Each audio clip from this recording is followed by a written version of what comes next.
আমি এখন কোথায় দেখো, আমার রান্নাঘরে। কিন্তু আমার ছেলে দেখো কি নিয়ে এসছে পনির। ওর বায়না পনির রান্না করে খাবে। দেখা যাক কী করি। পনিরটাকে একটা থালার উপর রেখেছি, আর চাকু দিয়ে এটাকে সুন্দরভাবে পিস পিস করে নেব। দেখো সুন্দর করে সাইজ মতো এবার কেটে নিচ্ছি। খুব ছোটও নয়, খুব বড়ও নয়, মিডিয়াম সাইজ করে। কিন্তু পনিরটা আমি ধুয়ে নিয়েছি, কারণ পনির বাজার থেকে নিয়ে আসলে ধুয়ে রান্না করতে হয়। দেখো সুন্দর সাইজ হয়ে গেছে। তো একটু অল্প হলুদ, একটু লবণ দিয়ে দেখো সুন্দর করে মাখিয়ে রেখে দিয়েছি। কড়াই বসিয়ে কড়াইয়ে তেল দিয়ে দিলাম। পনিরের সঙ্গে দেওয়ার জন্য ডুবো ডুবো করে আলু কেটে রেখেছি। তেলটা গরম হয়ে গেছে।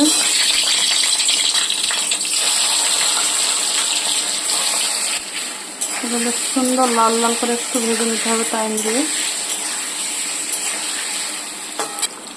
দেখো পনিরগুলো সুন্দর ভাজা হয়ে গেছে, এগুলো আমি তুলে রেখে দেবো।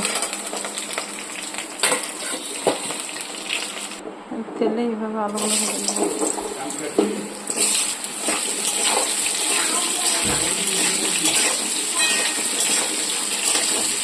মশলা ব্যবহার করছি দেখো, আদা, কাঁচা লঙ্কা, একটু কিশমিশ, দুটো কাজু, একটু পোস্ত, গরম মশলা, জিরে, মৌরের একটা টমেটো। রান্নাটা হবে সম্পূর্ণ নিরামিষ দিয়ে। দেখো এদিকে আমার আলুগুলো সুন্দর ভাজা হয়ে গেছে, বাটনাটা সুন্দর রেডি হয়ে গেছে। আলুগুলো আমি তুলে নেব। দেখো এই তেলেই একসঙ্গে একটু তেল দিয়ে দেব। তেলটা গরম হয়ে এসছে, দেখো গরম মশলা ফোড়ন দিয়ে দিচ্ছি।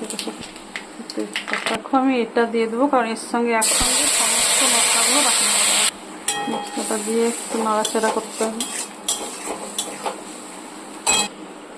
পরিমাণ মতো স্বাদ মতো লবণ, সামান্য একটু চিনি। দেখো এটাকে ভালোভাবে নাড়িয়ে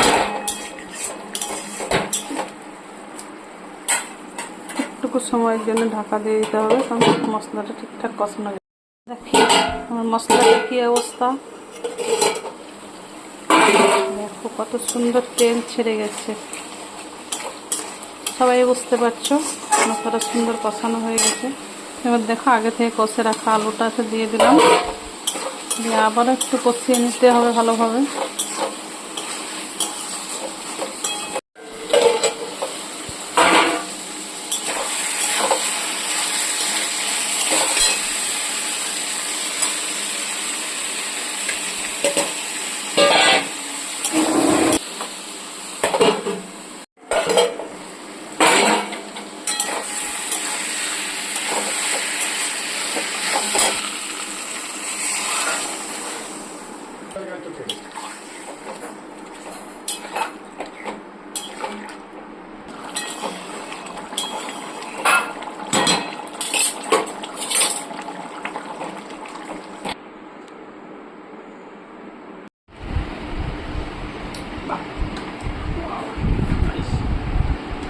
কি আলুর মতো লাগছে।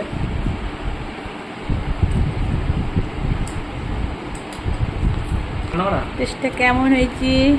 রান্না শিখে আমার কাছ থেকে।